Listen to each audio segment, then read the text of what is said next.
Good afternoon, Minister. Minister, do you think South Africans should be content by the fact that you are the fourth minister? No, I think that the instability there, the changes, you know, if you have, if you're appointed as an important portfolio and you have the time to achieve something, that's important. So the changes that have been occasioned have been what the President thought necessary in the circumstances that we found ourselves after General Mkunazi made that statement. Has led to it's a hiatus. It's a period. It was a sort of inflection point or crisis point that led to my appointment. I'm very aware of that. That it's and I was, you know, quite shocked, and I would say even saddened by the fact that Senzum Chunu was put on special leave. I've always held him in high regard, and I was surprised. I'm surprised by some of the evidence that has been led. As the chairperson of the council, quite shortly before these events,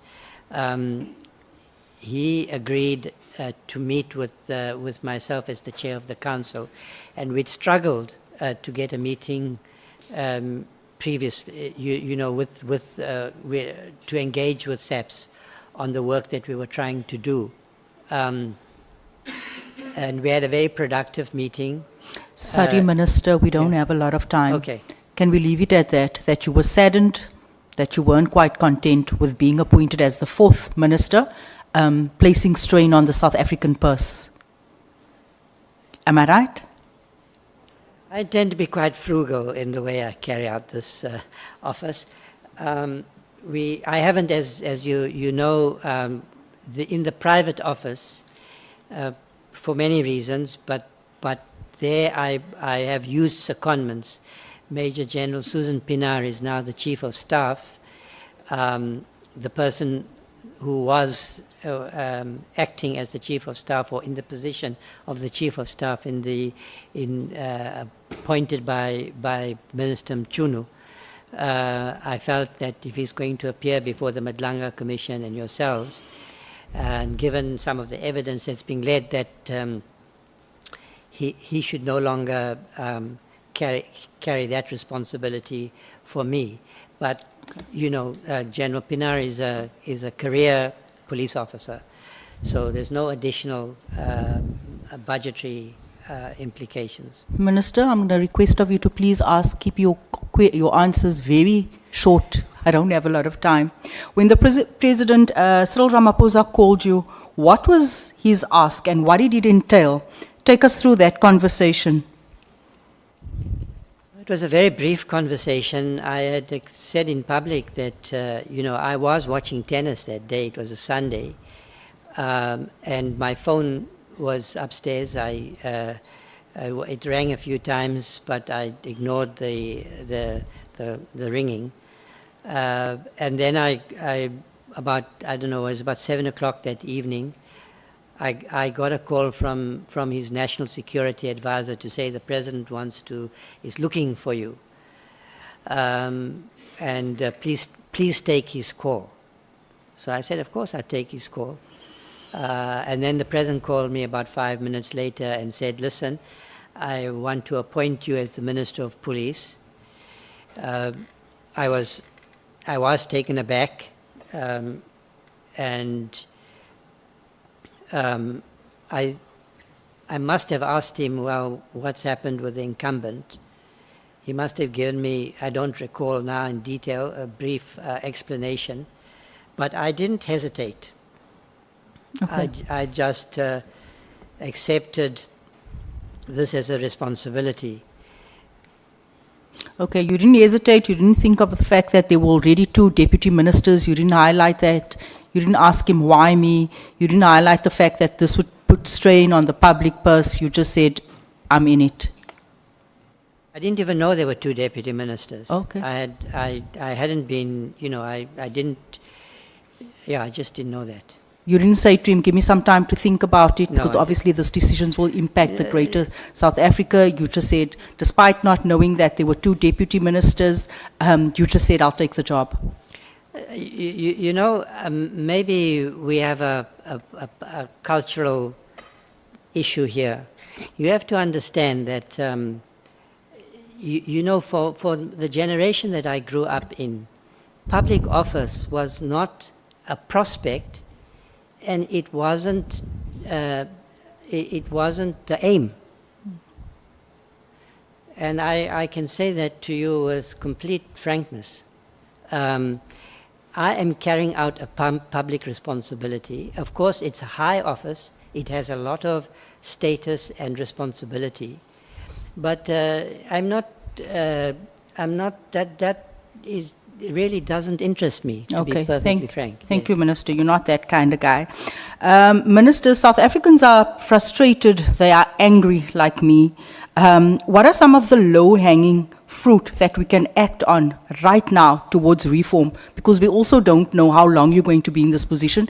And we know whenever a new person, minister, steps in, all the old strategies gets thrown in the bin. So we don't know how long you're going to be there. Have you identified low-hanging fruit that we can implement immediately? So I'm going to take the time that's necessary to understand what needs to be done and how it needs to be done. I don't think there are low-hanging fruit in the South African police service. It might be that there are some immediate steps that have to be taken around consequence management, for instance. I've identified some clear areas where I think attention needs to be directed, like accountability in supply chain. But I'm not going to rush into making decisions. I will engage, I will consult, I will reflect, and I will act. Thank you, Minister. You don't see firing of General Sibia and the Minister as a low-hanging fruit based on the allegations and the evidence that has been brought before the Madlanga Commission? Which minister? Minister, I must watch my pronunciation here. Minister Nkunu, yes. Well, that's not my decision. Okay. Okay. But I asked you your view in My terms view. of low-hanging fruit that would contribute towards No, reform immediately. I'm afraid I can't. That's the President's decision, and that's my answer. Okay. Minister, let's take a walk down memory lane because I see there's similarities here. We saw the disbandment of the Scorpions in 2008. I think this was under President Jacob Zuma as well. We see all these presidents disbanding entities when they are embroiled in corruption. We saw the replacement of the Hawks under SAPS. Also another failed mandate, South Africa suffering with the consequences. We now see IDAC under NPA, another interagency mess. We know that you served as the chairperson of the National Anti-Corruption Council, I'm right? And there you've made a recommendation for another entity, I think it was called the Public Office of Integrity. The Public Office of Integrity. The Office of Public Integrity, sorry. Do you want to start another anti-corruption body that's going to take us how long?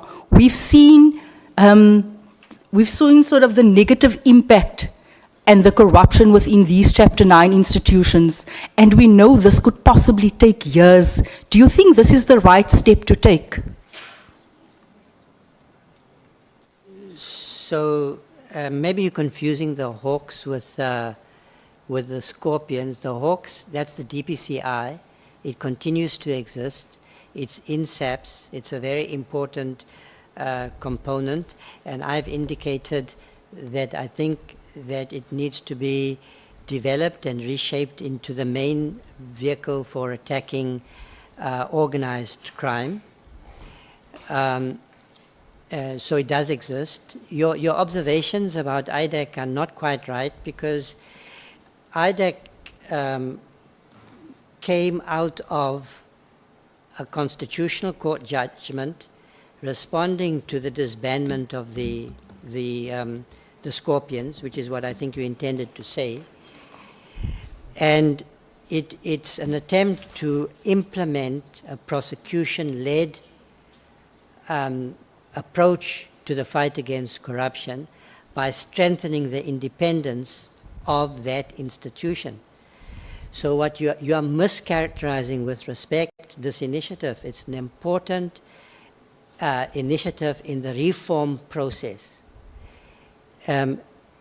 It's not going to be helpful, with respect, member, to be impatient with the serious questions we're facing around institutional reform and capacity building. We had an extraordinary achievement in this country when we had a democratic breakthrough. We adopted a constitution in a relatively peaceful way, and we set up a range of institutions. Some of them have been an enormous success. Others have failed. The challenge is to learn from those experiences, look at where we need to rebuild capacity, and where necessary, establish new institutions, because we are dealing with an evolving situation that could not possibly have been anticipated 30 years ago. Now, the proposal we've made, you're quite right, when you establish institutions, it can take a long time. Australia is in the process of establishing a similar anti-corruption institution. It took them 15 years, as I understand it. And now in the implementation phase, I understand that they've experienced some problems. Can you say that the Australians are wrong to consider establishing an anti-corruption institution because they came to the conclusion that they needed one? They had the usual institutions, strong prosecutors, investigative bodies, and so forth, but they considered that it was necessary to establish an anti-corruption institution. Our constitutional court has said that we need to establish an anti-corruption institution, and across the world, anti-corruption institutions have been established in jurisdictions across the world in the last 10 years. They are responding. That's a response to a real need.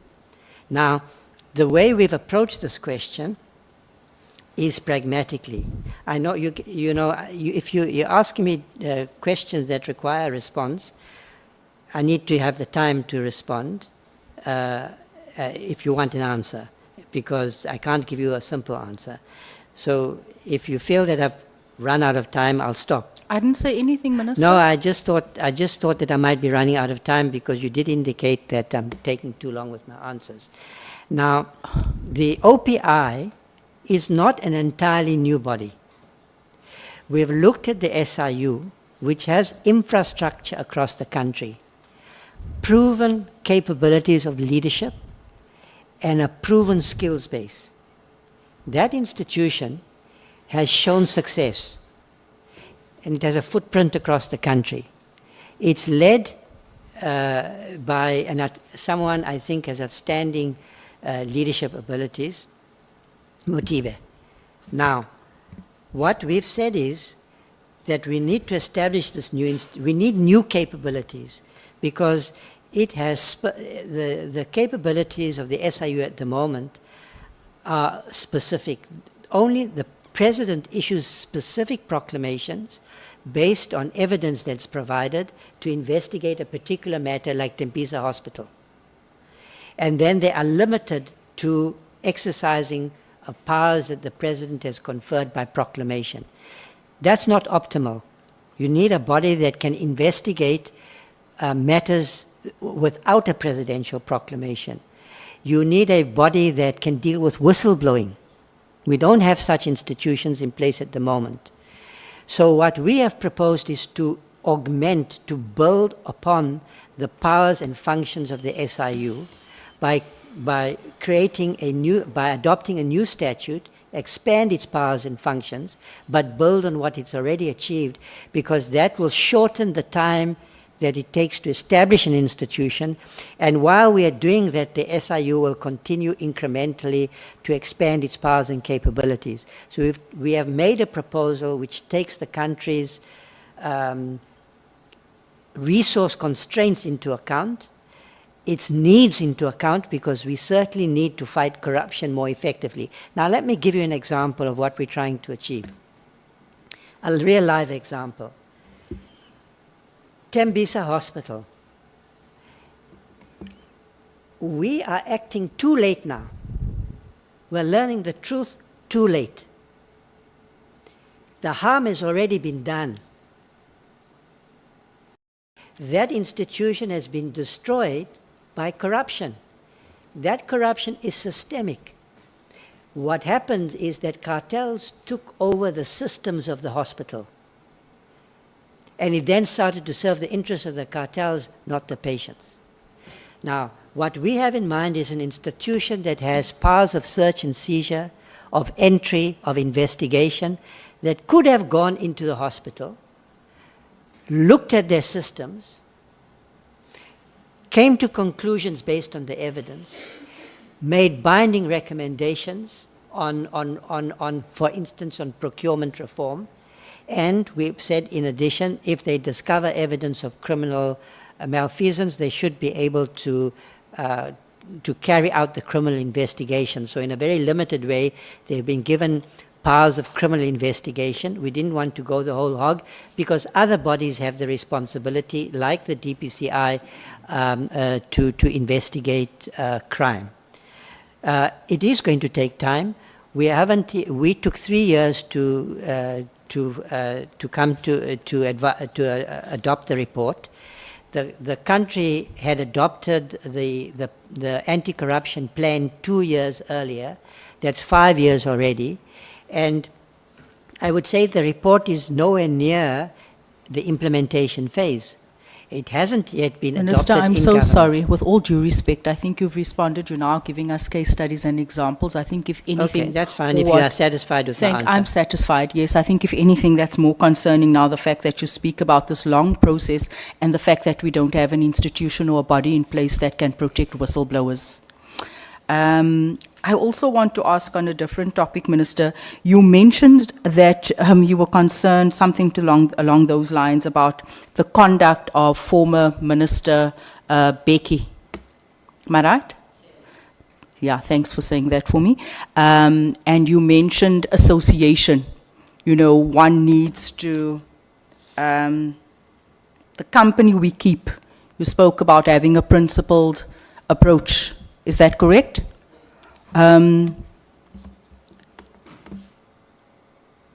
Right now we have a strategy for, yesterday we spoke in the committee for the Cape Flats, am I correct? Okay. The generals heading up the strategy, is General Mosekile one of them? You speak about having ethical leaders, you speak about association. Is this the same general that was embroiled in a case for, I think it was buying macro goods backdoor? Yes. Are you aware of that? Yes, I am aware. And you think she's the right person to spearhead the operation for the Cape Flats? So, I'm aware that there's an IPID investigation. Okay. I do not have, they have not come to a conclusion. Okay, but so I'm aware that despite the matter's fact being that you know that investigated. she's embroiled, there's a case against her, a current case against her, you choose that person. Despite the fact that we don't have public trust, that person is now going to head up an operation in the Western Cape to deal with corruption when she herself has allegations of corruption. I didn't choose General Musekili. Okay. She is the deputy national. Are you able to commissioner. advise the NC against her sort of leading up this operation? Obviously not instructing, maybe just, you know, saying to him, hey, can we look at someone else until she's cleared? We're not saying she's guilty. Yes. No, I haven't considered that. It might be that I think that you are raising a matter that is concerning. I do not dispute that. I have to work with what's there.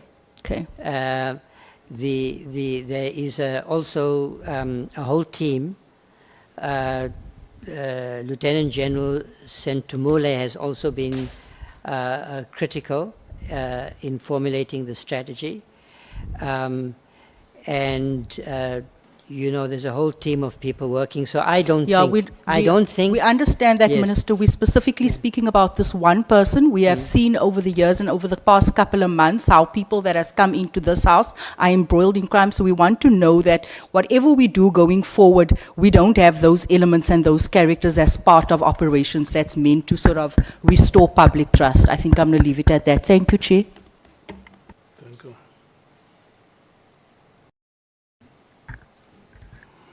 Minister, anything to say from that comment? No, I think it's a fair comment. Okay. Thank you so much, Honorable James. Honorable Skosan. Chair, I thought the acting minister will respond on that because we don't want to go out of here misleading the public.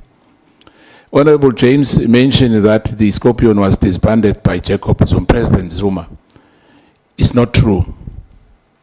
And the minister knows because unless he has resigned from the ANC. In 2007, in the National Conference, the ANC took a resolution. And then President Kgalema Motlanthe disbanded the Scorpion in 2009 in January. I wanted to put that on record that we should not really mislead the public.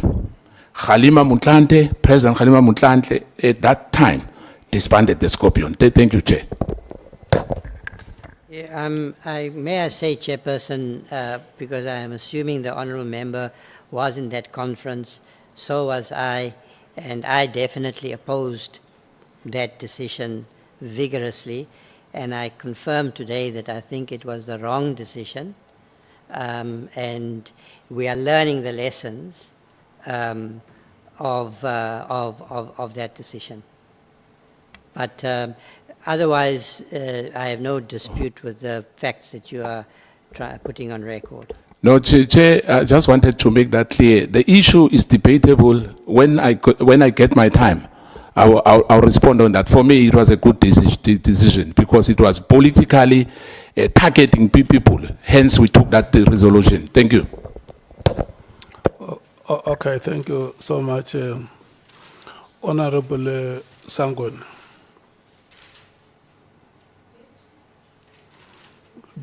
Do you want to start questioning? Okay. Remember, they have just joined in the afternoon and. Oh, okay. Oh, Mandy, nice. Okay. Thank you. Are you ready? I'm ready. I must just find my notes, which I can't find now. Okay. All right. Thank you, Minister. Sorry, I was still stretching and laughing at Honorable Skosana there. Minister, let me thank you very much for, firstly, I think your appearance, but also the contributions that you made in your statement. And I do want to say that, we've been trying to go through them with a fine-tooth comb, and really the work that you put in to help us look at possible areas of reforms is really appreciated. So thank you for that. Just a few questions that I've got, I think, arising from your statement.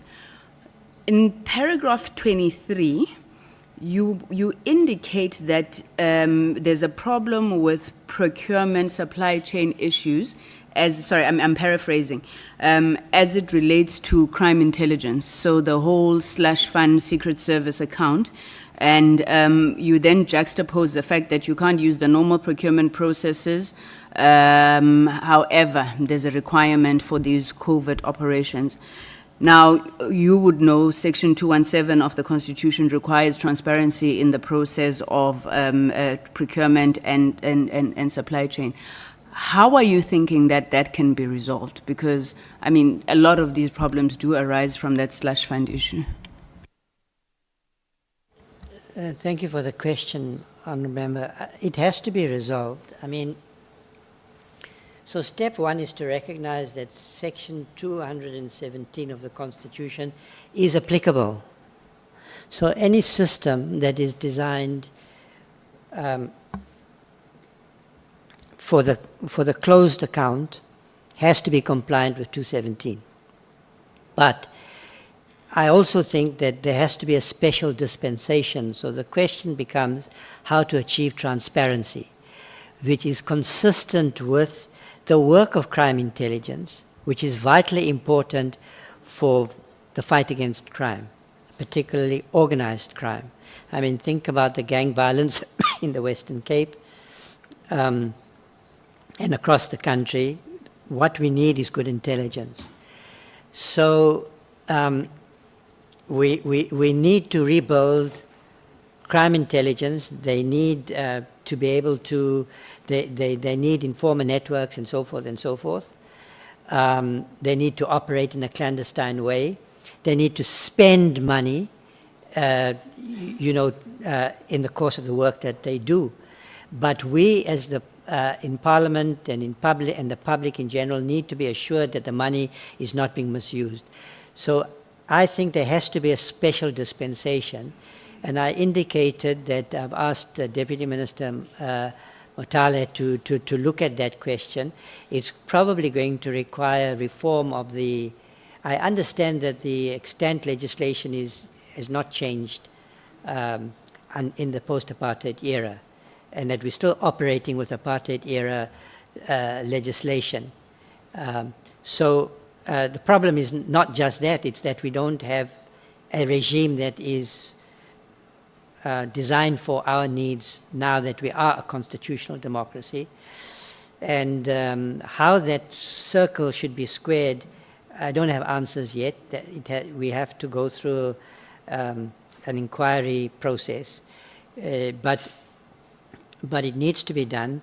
Yesterday, the Treasury took an important step to grant the criminal intelligence INSAPs an exemption, which the other security agencies have enjoyed, because without that exemption, the Auditor General has had no option but to find on a routine basis that the account should be qualified.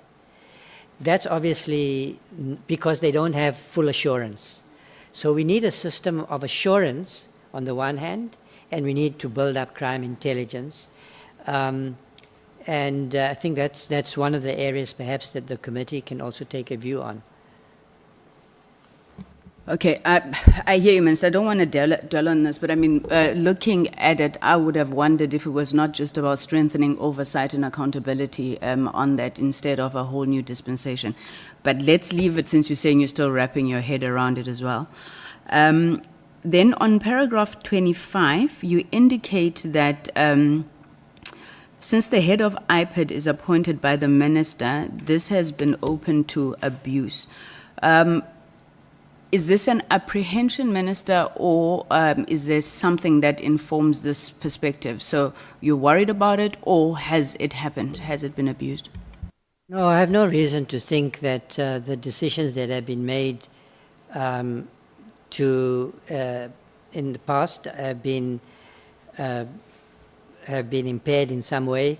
The IPID has evolved into quite a strong institution. The audit reports, as I was indicating, showed that yesterday. It can be strengthened. I just think that there's an institutional problem that could lead to those consequences, because IPID investigates misconduct in the police service. Now, there's a potential tension between the police service and IPID. The minister is the minister of the police, but I'm supposed to appoint, that position is now, needs to be filled, but so there's an acting person there now, by the minister. I have to do that. I think I might look at whether there's a way to ensure that the IPID appointment process is more independent. Because neither the IPID needs to be at a distance both from the minister and the national commissioner, but they both have to have a respectful relationship with IPID if they're committed to an integrity project, to improving integrity in SAPS. So there is, you know, you've got the minister who's executive authority of SAPS. I appoint IPID. IPID is the watchdog of the police. Yeah, I'm not sure that works optimally. Yeah. Speaking about tensions then, Minister, what, in your opinion, do these events, recent events, and I'm referencing here particularly the arrest of General Khumalo, has it had any impact on the relationship between SAPS and IDEC? I think probably without any doubt. And so it is concerning. It's concerning because these bodies have the responsibility to deal with crime. And now there's a situation where IDEC is investigating the head of intelligence, crime intelligence, for corruption. You know, it's not a desirable situation, and I think there is now tension between IDEC and the police, and that's not a good position to be in. Okay, when you were delivering your testimony, Minister, I saw that you didn't want to dwell on the issue, but I do want to dwell on it a bit. When General Masemula was here, I did ask him about, you know, this thing of IDEC going to arrest somebody for high employment practice irregularity, whatever it was, an HR issue though. He thought that it was unusual. I know that when the head of IDEC sits before us, she's going to couch it as state capture. I don't know. For me, it's a stretch, right?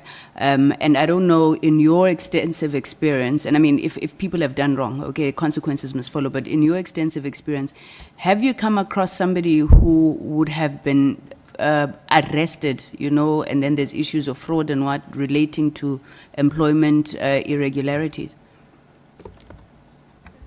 You know, I have the same question, but I think that it wouldn't be correct for me to answer that question.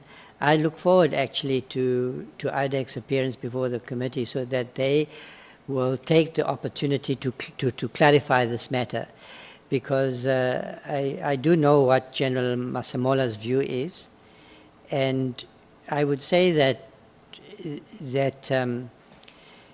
because the matter does apparently relate to a decision to appoint a particular person in a particular position, which is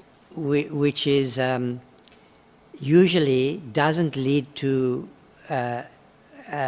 suspicions of criminality. So they will have to definitely clarify why they have charged General Khumalo and why they arrested him. So Minister, you come into the... Honorable Sokanyile. Thank you. Sorry, Honourable Member. I've got a follow-up to the answer of the Minister, whereby he's saying that... Yeah, the follow-up will come later. Let's allow Honorable Sangweni to conclude you. Yeah. That is the decision you unanimously voted for. I didn't hear. Okay. Sorry, Minister. So I was saying you come in on the 1st of August, right? And you're not the fourth minister, you are the second. Well, in fact, there isn't even a second. There's one minister, there were two acting. Okay, doesn't matter. You come in on the 1st of August, and obviously you weren't there before, Minister, but what did you find there? You know, I think a number of members of this committee hold a view that a lot of these problems that we are seeing at SAPS is about infighting, divisions. I know that the generals are sensitive to us calling them factions, divisions within the top leadership of SAPS. So what did you find when you got there? Do you find an institution that is cohesive? Yeah, maybe that's my question.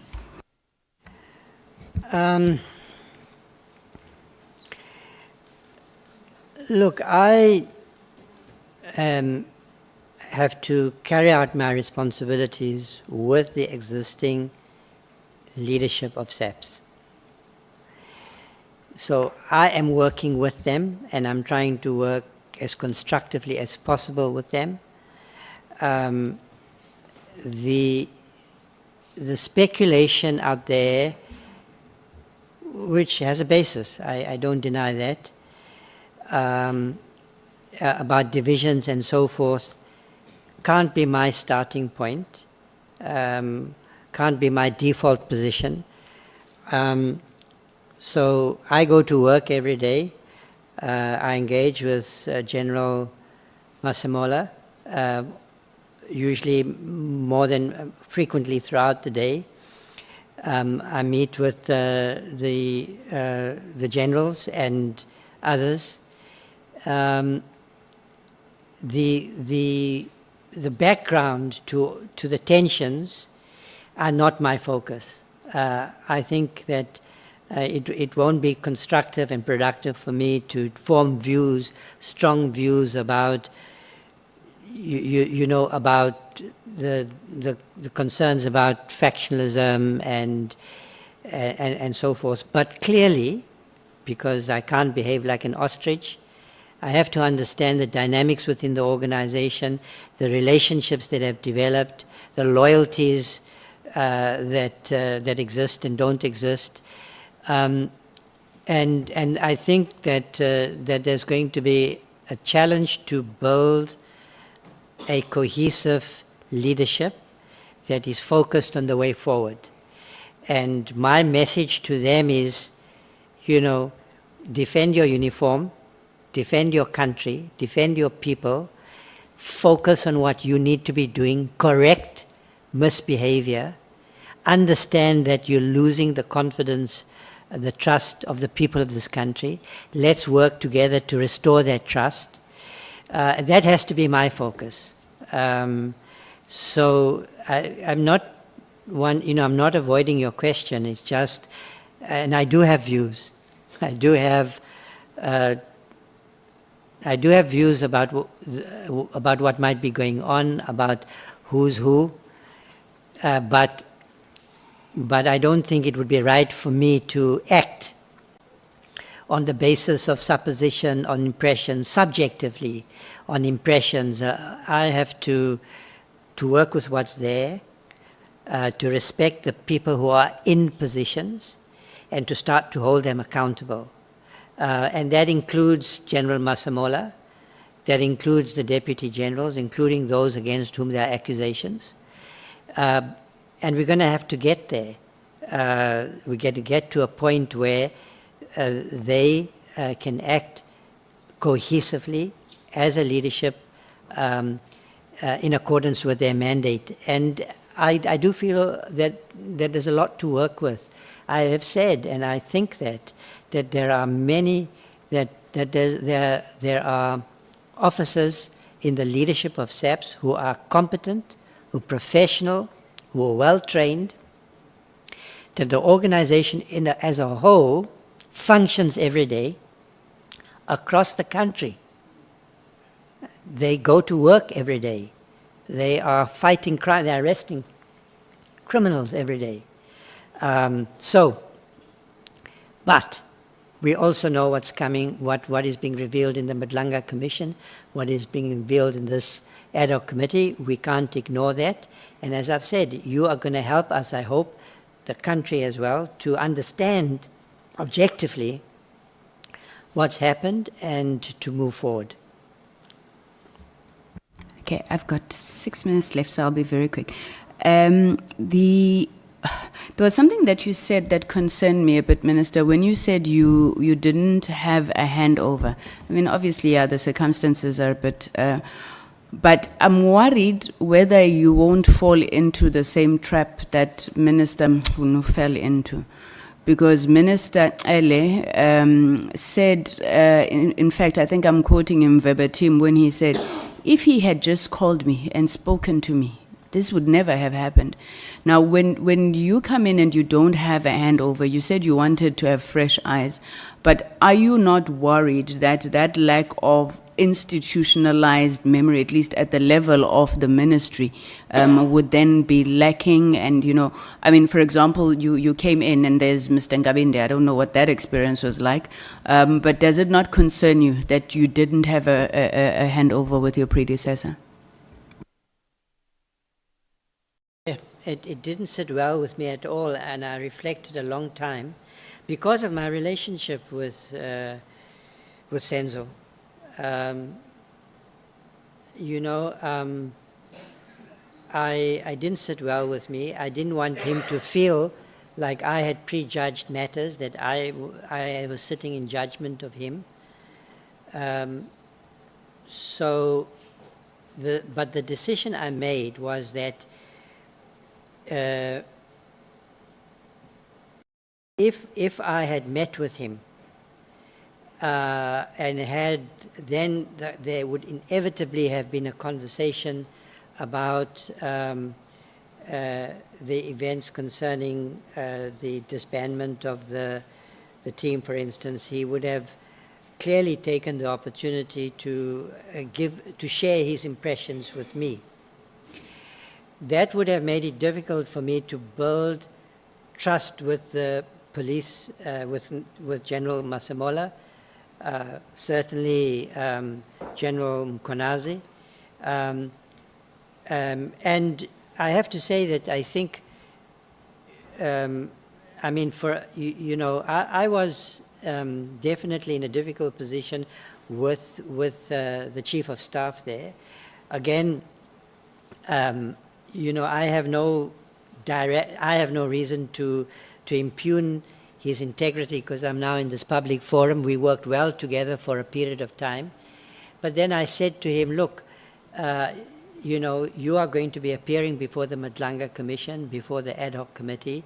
You might well have had a certain engagement with the issues which are going to be explored in this process, and I can't, in that situation, continue to have you as my Chief of Staff because it just creates the wrong impression. The perception is not right. And of course, I've been confirmed in that decision by you know, by how events have unfolded. So I made a difficult decision. You can imagine, you know, we are in the same organization, and you know what it means to have relationships in the same organization. You treat each other with respect. You have a special bond. I didn't want Senzo to think that you know, that I was pleased with what had happened. I wasn't. But I also thought that prudence demanded that I accept that I couldn't have a normal engagement with my predecessor. That was the decision that I took. It has meant that I've had to find my feet with a great deal more difficulty.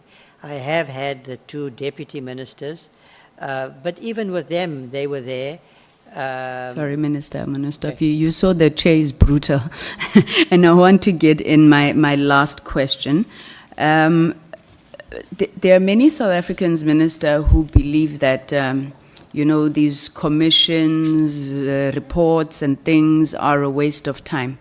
I know that Honorable James had asked you about quick wins or low-hanging fruit. I'm interested to just find out that in your experience, I know you haven't been there for long, But are you taking anything from whether it was the Zondo Commission, the Mufamadi report, I think that, I don't know if there was another one about intelligence. Are you taking anything that come from these commissions and these reviews and using it to build better?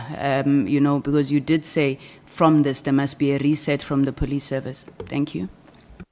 Yeah, absolutely. All of those reports that you mentioned, I have a direct line with the President's National Security Advisor. We engage regularly.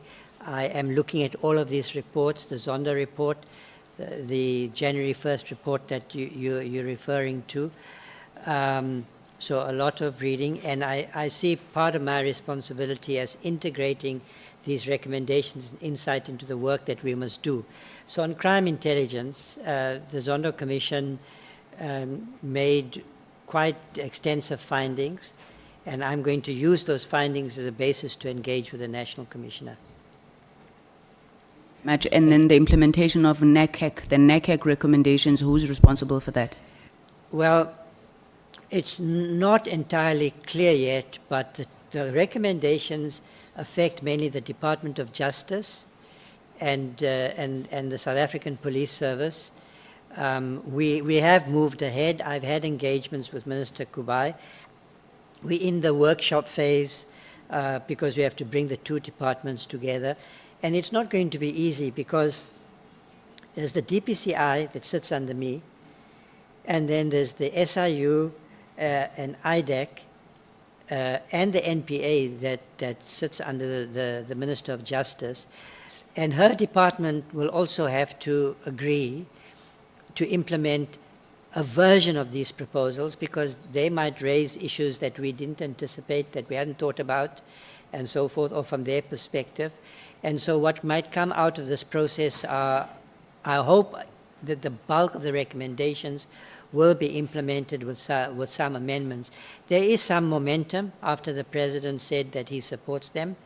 And now that, I am in a better position to drive this working with Minister Kubai, who is definitely interested in this project. So I hope that we can make progress. Thank you, Minister. And thank you once again for your beautiful exposition of ministerial powers. It was the most clarity I've seen on this topic for a long time. Thank you, Chairperson. I have no further questions. Hallelujah.